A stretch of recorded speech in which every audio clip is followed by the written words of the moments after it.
What's up, guys, and welcome back to The Angler, where we are exploring this map bit by bit. It's taken a while, but we're getting there. We're getting there, man. We're getting there. I don't think we're going to complete it out this video because there's a lot of ground to cover. But we should get at least this at the bare minimum done, and maybe some of this up here.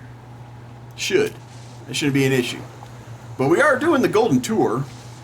That's the mission that we are working on. And, yeah, we're going to continue on with the mission. So, I will see you guys when we get to the next checkpoint. Actually, there's a bridge or a tunnel up here. I'll probably see you in there. Either way, I'll see you when we get to something interesting. Alright, well, I'm glad I took the train tunnel. Looks like we got ourselves another dinosaur bone that's floating in midair. This is a mystical dinosaur bone.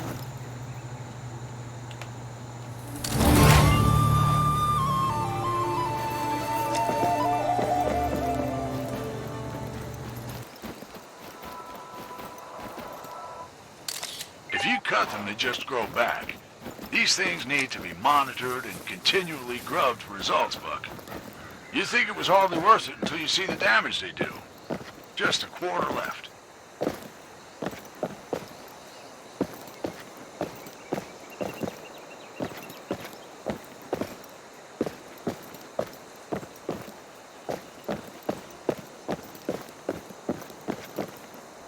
The expansive cultural history of the park has been documented by thousands of archaeological sites that have been discovered. The park has over 1,500 historical structures and features, many of which have been designated National Historic Landmarks. And wouldn't you know it, there's a buoy out there that we need to get.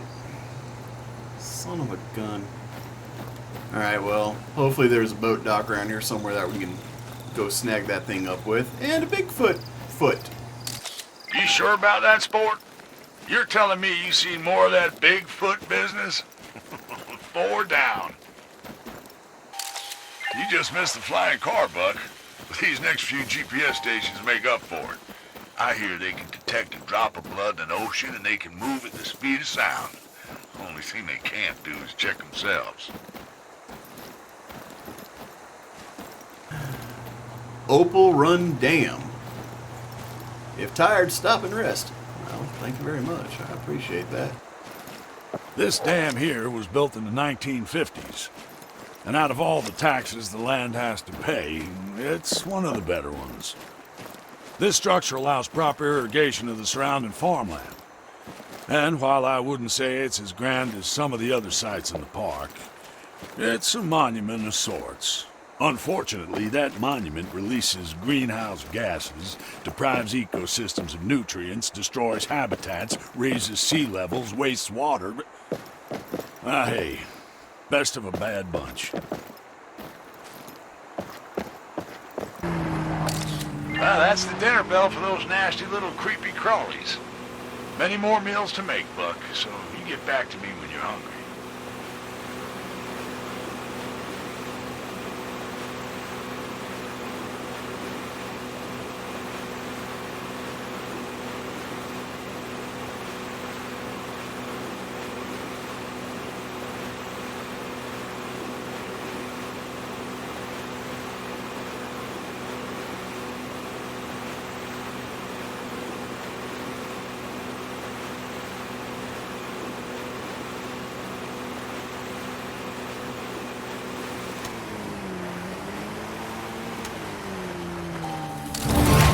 Out the forecast yet?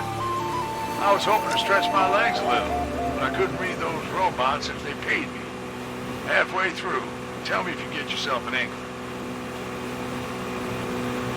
Right. Well, a couple more things off the checklist. Or at least making the checklist smaller, I suppose. Where are we going next, anyways? Next is up here. Alright. Do we want to walk it, or just take the boat up here? I think we're just going to take the boat. We might miss a couple things, but we'll make them up eventually. We'll make up for it eventually. there's definitely extras of the sparklies, so if we miss a couple, it's not that big of a deal. We'll find them someplace else.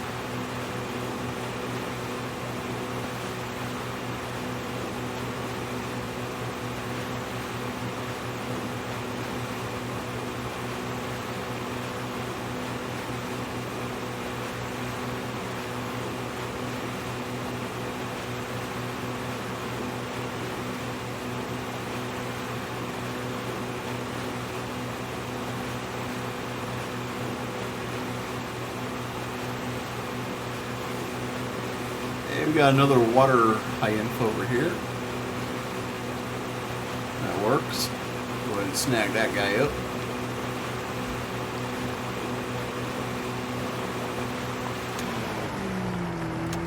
Oh, we already got them all. Ah, we got them all. Yay! Alright, well, we'll dock the boat and go for some more exploration, I suppose.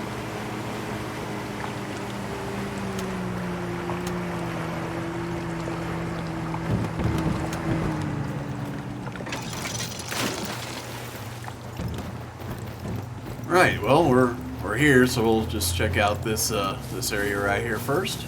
See what we get, if anything. Nothing at that cabin. Hey, look at that, we found something. A water bottle. We found us a water bottle. How exhilarating.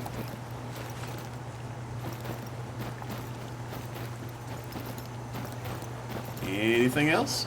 Doesn't look like it. What do we got here? Ruby River Range Outpost. Okay. Open canyons you could park a plane in means you're far out in Ruby River Range. While you're there, drop by the Outpost. Much like any other outpost, you'll be able to find notice boards, storage lockers, a boathouse, and a garage for easy access to transportation.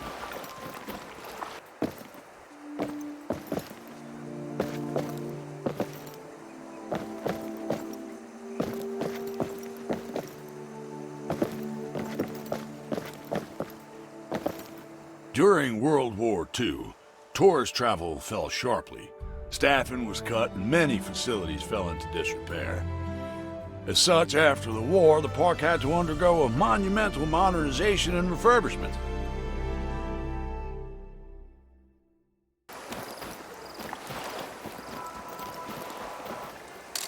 You're mowing through these bugs like no tomorrow, Buck. But you still got a quarter left. After that, well, that's when the real fun begins. Clayton out. The burr-like seeds there. That's hound's tongue. Terrible toxic trash. Pick out some more and I'll wipe them out before anyone chows down. What do we got here? United States Bicentennial Quarter. I actually have one of those in real life.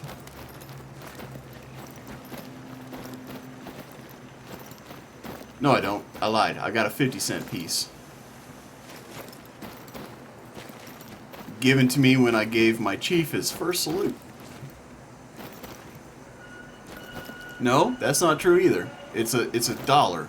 It's a silver dollar. And it's an old one too. He gave it to me when I gave him his first salute. It's kind of a tradition, at least in the Navy. I don't know about the other branches. This here is what folks call the ghost town. Although a few hundred years ago, you'd have known it as Prosperity's Spring, the mining hub of Wyoming. Lovely name. But there's nothing nice about chipping away at nature's beauty for some pretty rock. Maybe hard to picture now, but the powers that be didn't always see the value in protecting a place like Golden Ridge. Instead, getting carried along in the gold rush that washed the reserve down the drain. It's hard to say how much damage the toxic metal and acid runoff did to the park. I'm relieved to say that those that could put their foot down before the elks, bears, and whatever Johnson was around ran out of house and home. Now the town rots where it stands and the gold stays where it should. Pop always said it's never nice to have to resort to nitrogen, and I think I finally get what he means. I'd love to nip them in the bud, but the buds aren't just buds before you know it. You're halfway through. The park has unfortunately been at the whims of many natural disasters. Wildfires plagued the park during the summers of the late 20th century, as well as powerful earthquakes that destroyed wildlife and their habitats.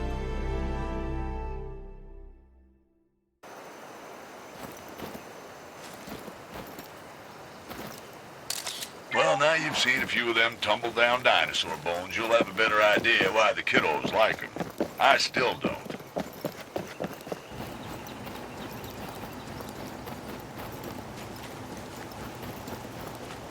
Well, that's fair, I suppose. Here you see the tracks of my tears. One more of man's attempts to siphon away nature's bounty at a heavy cost. This railway here carried a precious cargo out of the park to be refined and sold for coin. However, it got shut down when the powers that be did the right thing for once. After the mining industry was ixnayed here at the park, we had no more need for a choo-choo or two. Now they're gone to join the rest of the metal they hauled out of here. Huh. Found us a coin on the railroad tracks, too. Which makes sense. I don't know if any of y'all live by railroad tracks in your lives, but kids like to put coins on the train tracks to see if they can derail the train. Hey, we found a hat. Alright.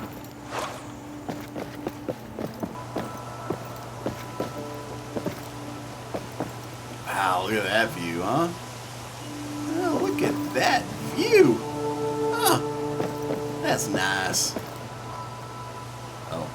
More recently, I'm pleased as punch to say we've partnered with a global park alliance, making sure that the Golden Ridge Reserve is here to stay. We all have our role to play in preserving this vital piece of American history. Uh-huh. Right. Well, shoot fire, guys. I think we got one more episode of the Golden Rule tour before we have completed it. What do you think about that, huh? Look at that. We're almost level 20, or we are level 20. I don't know.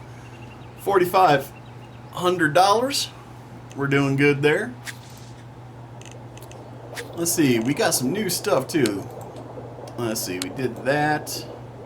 We did that. Carver, Washington. We did that. The Bicentennial Quarter. Here we go. Here we go. 1776 to 1976. Let's take a look. The United States Bicentennial Quarter was first produced in 1975 in celebration of the 200th anniversary of the independence of the United States. The coin was minted in the years 1975 and 1976 and carried the dual dates of 1776 through 1790 or 1976. During the release of the bicentennial coinage, no coins of this denomination carried the single date of 1975 or 1976. The reverse of this coin replaced the eagle reverse of the Washington coin during the 1975 and 1976. So let us see the reverse. Let us see the backside. That'd be nice. We've done that, and we've done that. Alright. So we did find us some more stuffs. So we found us a hat.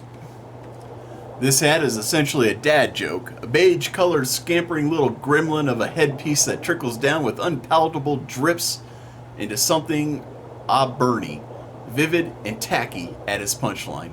It's mentally and morally demanding to imagine someone wearing this, or at least anyone you've ever met, so perhaps it was a decadent duster, better suited for mopping up grime than any aesthetic function in the era that you've ever heard of.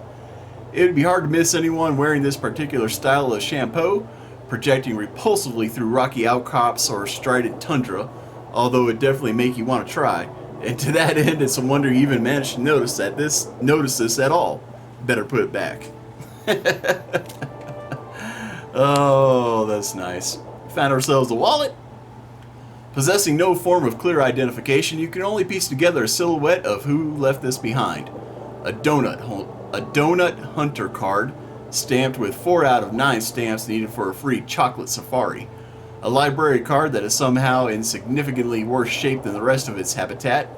A trading card, Majestic Fisherman, is inserted into the slot you would normally reserve for photos of friends and family, but it doesn't seem at all out of place. The abundance of money is also rather glaring. It raises the question of what this receptacle was actually used to house in the first place. Or the absence of money, sorry. It seems to you that this is something that someone wouldn't mind losing in the first place, but what do you know? It's not your wallet.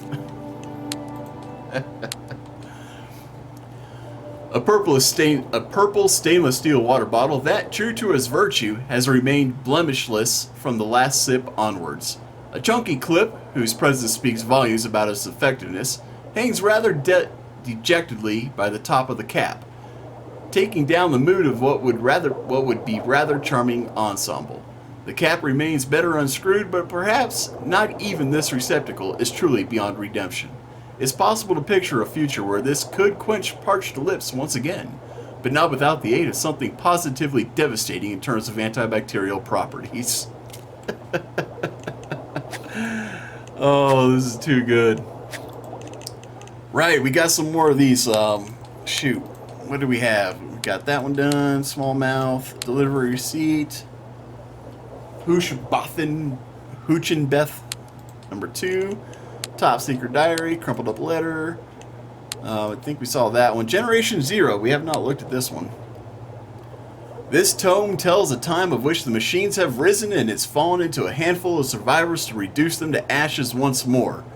Youths with brightly colored trousers mount bikes and ride to battle against mysterious machines, immediately followed by riding away because the machines are terrifying. Oh, let's see. Did we read this? Yeah, we did. Second Extinction. This lovely crafted novel tells of a rock and roll dinosaur massacre, a daring uprising against the dinosaurs who have successfully managed to usurp the defenses of Earth and infest the planet.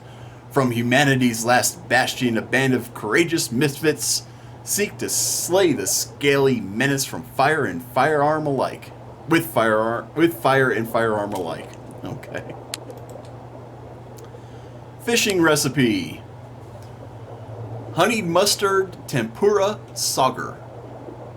1/3 cup flour, 1/3 cup cornstarch, 2/3 tablespoon baking soda, 2/3 tablespoon baking powder, 2/3 tablespoon sugar, 1/2 tablespoon salt, 1 egg, 2/3 cup butter, cup of water, 1.5 pounds delicious cooked sauger fillet, oil for frying, sauce, 1/3 cup honey, 1.5 cups mayonnaise, 1/4 teaspoon freshly ground black pepper, dash Worcestershire sauce, 1/4 cup prepared yellow mustard, pinch salt, dash or 3 Tabasco.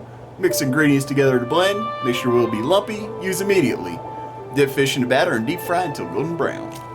Sounds good, actually. Legendary Fisherman number 2.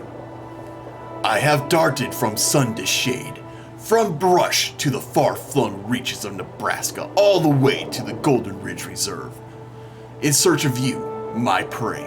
The tracks of a fish are hard to follow, but it's no issue for one driven by vengeance and rage. I have stalked you from stream to stream, plodding estuaries like the veins to my father's heart. He never stopped thinking about you. He could never conquer you, my true nemesis. Alright, that's it. That's all we got. Oh, man. Alright. So, hey guys, I think this is going to be it for this episode. We're close. We got one more episode to go, I think. I'm pretty sure we can knock the rest of this out in the next episode. But here we go with our profile. We'll go down to, well, here's the reserve. Man, we only got half of the points of interest? Holy shit, there's a lot more to do. Almost half of the warden favors are done. We haven't done any of the challenge missions. Whatever.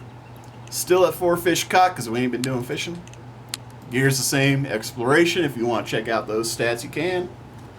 And that's it, guys. If you liked the video, hit that like button. If I've earned it, hit that subscribe button. And as always, be safe, be cool, and have fun. We'll catch you in the next one.